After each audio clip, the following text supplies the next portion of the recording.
You see a man running down the street. He's running towards a bus stop as a bus is approaching. He desperately waves at the bus, but the bus does not stop. The man stands at the bus stop, looking at the disappearing bus, then at his watch, and then at the timetable. In the absence of evidence to the contrary, you may think it's perfectly reasonable to infer that the man wanted to catch the bus. Your friend is telling you a story. The story seems unlikely. You question her about it. And it turns out that the story was not about her, it was about her friend. Indeed, on further questioning, you find out that her friend had actually been recounting a story that their friend had read in a book. The greater the distance from the original source, the less weight you apply to the account, if indeed you apply any weight to it at all. You are unwell. You visit your doctor. She prescribes you medication, which you take. You accept her expertise. You place reliance and trust upon it. Again, this is totally reasonable. But your confidence in her expertise is restricted to that field, namely medicine. You would not, for example, have the same degree of confidence in her ability to fly a plane. You are listening to an account given by someone who you know has lied to you many times before. You doubt what he is saying, and the fact that he has lied to you so many times before affects your confidence in what he is saying.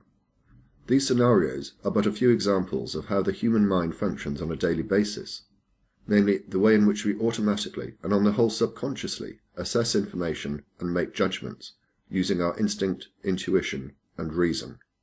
They are also matters that are reflected in the laws of evidence applicable in any advanced legal system. For example, regarding scenario 1, the man catching the bus. The example I've used is one that I've heard several judges use to instruct a jury about the difference between legitimate and illegitimate inferences that can be drawn from the evidence. The inference that I've suggested, namely that the man wanted to catch a bus, is a legitimate inference. But there are limits. For example, it would be unreasonable to seek to infer from the evidence provided the purpose of the man's journey, or, for example, what stop he would get off at. Regarding second, third, or fourth-hand accounts, commonly referred to as hearsay evidence, in very general terms, such evidence is normally excluded, as it is not possible to test the original source of the information.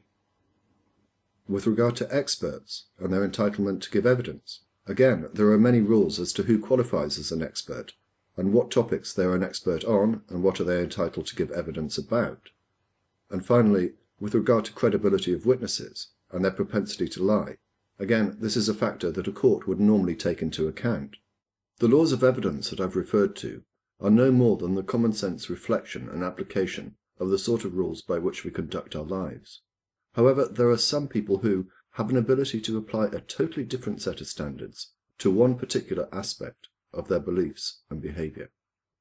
I'm talking, of course, about the religious, and the standards that they apply to the question of the existence of their particular flavor of God. Take, for example, the question of inferences. How many times have you heard the argument, "Look around you, everything is so beautiful, there must be a God," or "Look how well the universe is tuned, there must be a God"?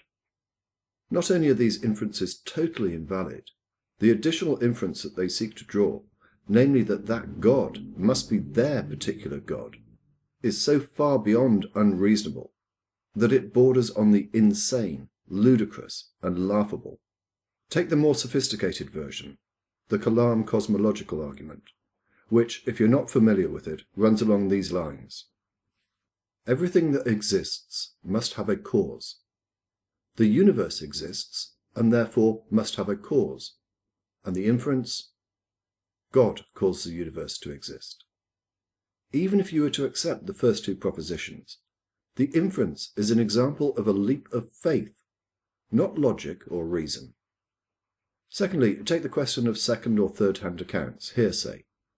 Again, in this regard, the religious, who otherwise would have no problem whatsoever with rejecting this type of evidence or applying little weight to it, when it comes to their particular good book, have no problem whatsoever offloading their normal standards of evidence and reason.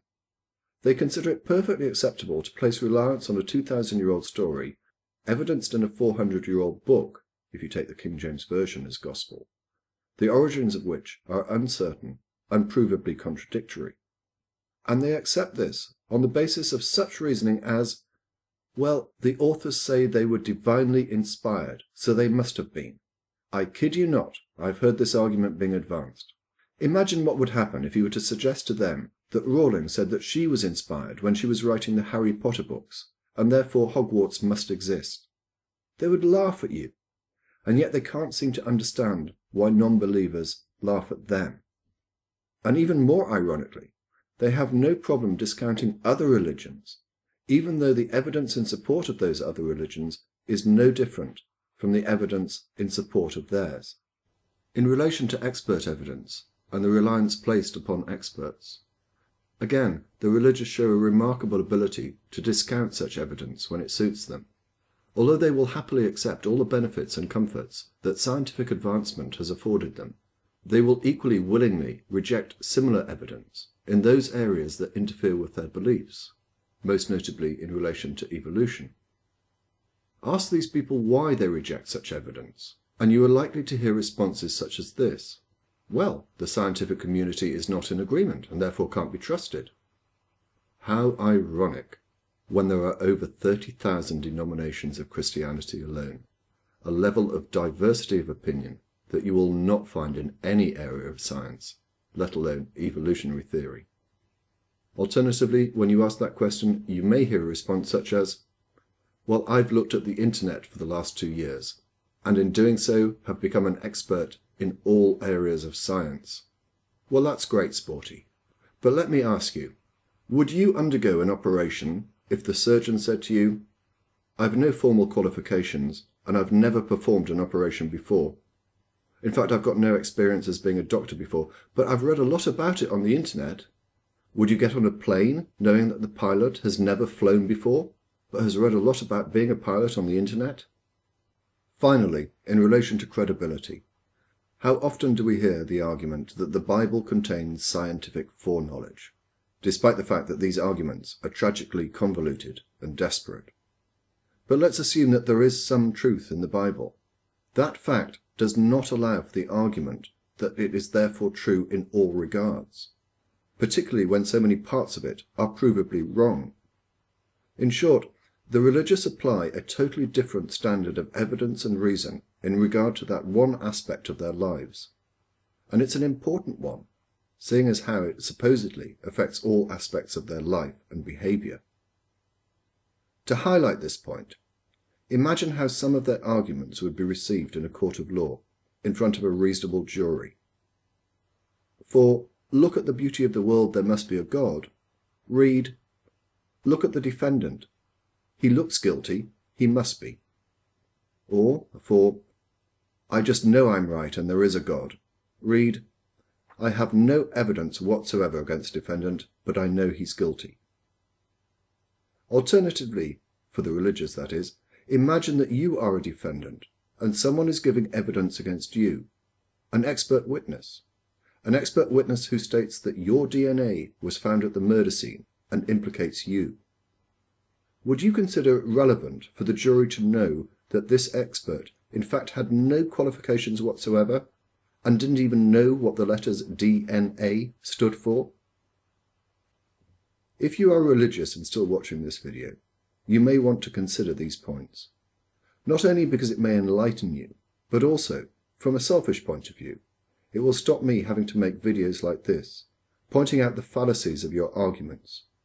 Arguments that you would never accept in any other area of your life. Arguments which are transparently and embarrassingly worthless.